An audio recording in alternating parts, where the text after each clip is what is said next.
Mga ka-K5 nagdangat sa kapin 1.6 million pesos ang halit nga ginbilin sa nga sunog sa barangay Anoring, Sara, Iloilo, las 9:10 sa nga gabi, Abril 28 nga naglawig sa 3 ka oras matapos na fall out alas 12:12 sang kaagahon, Abril 29. Bukod sa Mighty C, way na ko gina-allergy, way na ko gina-masakit. Salamat, Mighty C! Ini ang ginpahayag ni Fire Inspector Jory Biliran, Fire Marshal sang BFP Sara sa exclusive interview sang K5 News FM Sara. Suno kay Biliran nga 5 ka mga balay ang totally damaged kag 2 naman ang partially damaged. Sa piyak ka bahin, napatay naman si Marina Sanico, 89 anyos, matapos nga trap sa sunog.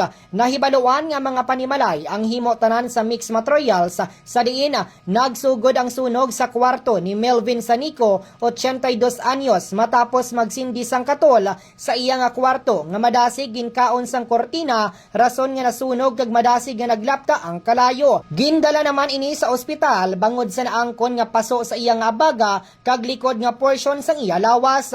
Maswerte naman nga nakaluwas ang 22 tanan ka mga boarders sang Salvador residence matapos maulamid ang ila boarding house. Sa diin wala sila may nasalbar bisan isa ka panapton o kun dokumento kag mga kinahanglanon sa eskwelahan. Nahibaluan nga naglapot sa second alarm ang amo nga sunog.